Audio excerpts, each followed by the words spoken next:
یہ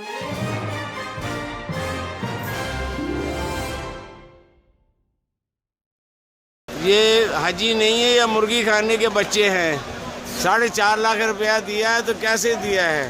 ابھی تک ہمیں اپنا روٹین میں نہ لیڈیز کا الگ سسٹم پہ چائے مل رہا ہے، روٹی مل رہا ہے، کھانا مل رہا ہے، نہ مردوں کو اپنی جگہ میں الگ مل رہا ہے.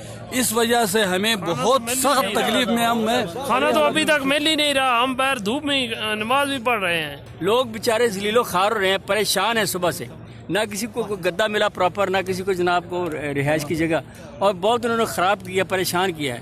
لوگ دھوپ میں بیچارے پھر رہے ہیں اور برا حال ہے.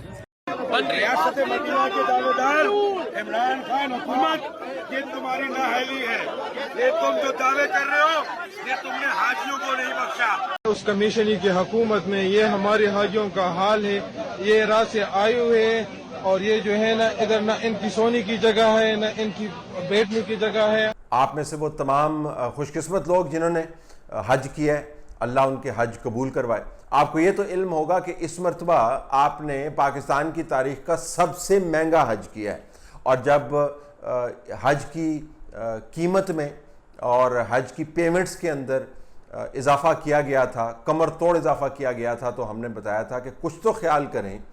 ہم ریاست مدینہ کا حوالہ اتنا دیتے ہیں، تو ریاست مدینہ کے اندر کیا حاجیوں سے آپ نے پیسے بٹورنے کے علاوہ کوئی اور طریقہ نہیں ہے؟ لیکن چونکہ ہم نے ہر اس جگہ کے اوپر ہاتھ مارنا جہاں پر لوور مڈل کلاس کے لوگ مجبوری کے عالم میں کام کر رہے ہیں یا ان کا فیتھ کا معاملہ ہے، تو ہم نے حاجیوں کے اوپر ایسا برڈن ڈالا کہ جس کی تاریخ میں مثال نہیں ملتی. چلیں، جب آپ نے برڈن ڈال دیا تو توقع یہ کی جا رہی تھی کہ اس برڈن کے نتیجے میں جو آپ کے سامنے سروسز آئیں گی، جو آپ کو سہولیات مہیا کی جائیں گی، وہ فرسٹ ریٹ ہوں گے، یعنی A+ کیٹیگری کے اندر ہوں گی. چلیں A+ کیٹیگری کے اندر نہیں اگر ہوں گی تو کم از کم لوگوں کو یہ اطمینان ہوگا کہ ہم نے جو پیسے لگائے ہیں اس کے نتیجے میں ہمیں وہاں پر جو سہولیات مہیا کی گئی ہیں، جس کے اندر کھانے کی سہولیات ہے، جس کے اندر ٹرانسپورٹ کی سہولیات ہے، جس کے اندر رہائش کی سہولیات ہے، جس کے اندر لوگوں کو لانے لے جانے، کمزور جسم والے بچوں کے ساتھ بوڑھے، ان کا احترام ملحوظ خاطر رکھتے ہوئے اور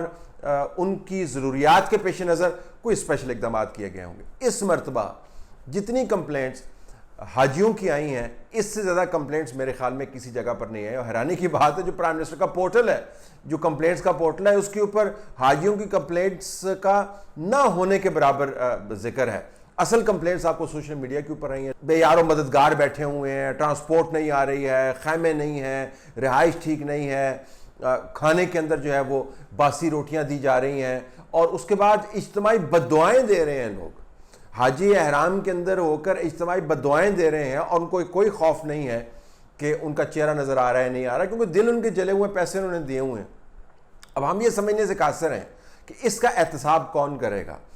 ایک موقع آیا تھا کہ آپ جو سرزمین مدینہ اور مکہ ہے، اس کے برابر اگر آپ کوئی کام نہ کر پائیں تو کم از کم اس کے ادب اور احترام کو ملحوظ خاطر رکھتے ہوئے اس کی بنیادی ضرورت تو پوری کر لیں. دنیا بھر سے مسلم ممالک جو ہیں وہ اپنے حجاج کرام کو بھیجتے ہیں. دنیا بھر میں جہاں پر بھی مسلمان بستے ہیں، چاہے وہ مسلم ریاست ہو یا نان مسلم ریاست ہو، وہ حج کے لیے سعودی عرب میں لوگوں کو بھیجتے ہیں. کسی ملک کے اندر سے اس قسم کی کمپلینٹس نہیں آئیں جس قسم کی کمپلینٹس پاکستان کے حجاج کرام کی طرف سے آئی ہیں. اور ایک نہیں آئی، دو نہیں آئی، سینکڑوں کی تعداد میں آئی ہیں. میرے ای میل کے اندر لوگوں نے بھیجے ہوئے ہیں، پکچرز بھیجی ہوئی ہیں جو ڈاکومنٹڈ ایویڈنس موجود ہے. ہم یہ سمجھنے سے قاصر ہیں کہ اب اس کا احتساب کون کرے گا. کیا ان حاجیوں کے اوپر جو بپتا کٹی ہے، جو اپنی طرف سے اپنا اہم ترین فریضہ سر انجام دے رہے ہیں اور استطاعت کے مطابق اراکین اسلام کا یہ اہم ترین رکن جو ہے دوسرے اراکین کی طرح اس کو پورے کرنے کا اہتمام کر رہے ہیں، لیکن استطاعت سے بڑھ کے بھی کر رہے ہیں. جائیدادیں بیچ کے لوگ یہاں سے جاتے ہیں، سارا سال یا ساری زندگی پیسے اکٹھے کرتے ہیں، اور آخر میں آ کے وہ کھجل اور ذلیل و خوار ہوتے ہیں. اس کے برابر میں جو آفیشیل حج کرنے والے ہیں، جو حکومت کے ایکسپینس کے اوپر جاتے ہیں، حکومت کے پاسپورٹس استعمال کرتے ہوئے، پاکستان کے پاسپورٹس اور پریولیج استعمال کرتے ہوئے تمام دروازے کھلواتے ہیں، بہترین ہوٹلوں کے اندر ٹھہرتے ہیں اور عیش کرتے ہیں، وہ بہترین حج کر کے آئے ہیں.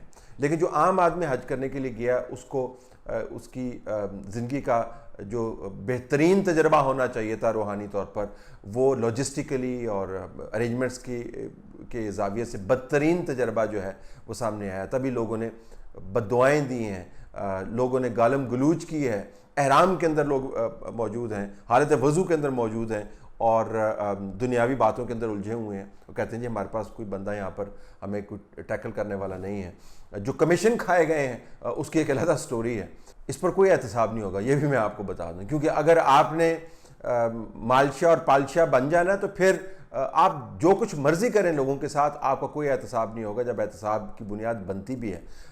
اگر کسی کے ذہن میں کوئی خیال تھا کہ پاکستان کے اندر کوئی بڑی تبدیلی کسی جگہ پر آ سکتی ہے تو شاید وہ خیال کر رہے ہوں کہ جو مذہبی معاملات ہیں ان کے اندر تو کم از کم درستگی ہو، کنسیڈرنگ کہ وزیر اعظم پاکستان جو ہے ہر وقت تسبیح ان کے ہاتھ میں ہوتی ہے اور وہ بتاتے ہیں کتنے نیکوکار ہیں اور کس طریقے سے وہ روحانیت کے بلند ترین درجے کے اوپر فائز ہیں اور کس طریقے سے ایک امیج بلڈنگ کی جاتی ہے۔ تو ایسے وزیر اعظم کی موجودگی میں تو پھر جو سب سے اہم ترین مسلمانوں کا روحانی تجربہ ہے وہ ایک بہترین تجربہ ہونا چاہیے تھا، لیکن عجیب صورتحال ہے کہ کہتے ہم یہ ہیں کہ جی ہم نے پاکستان کو روحانیت کی بلندیوں تک پہنچا دیا اور حج ہم صحیح طریقے سے کروا نہیں سکتے، اور نہ ہی اس کا کوئی احتساب ہونا ہے، کیونکہ پاکستان کے اندر احتساب صرف انہی کا ہونا ہے جو آپ کی مخالفت میں کھڑے ہیں، جو آپ کے ساتھ کھڑے ہیں، وہ جو مرضی کر لیں، چاہے وہ حاجیوں کے ساتھ کریں، عام شہریوں کے ساتھ کریں، ان کی پکڑ کوئی نہیں۔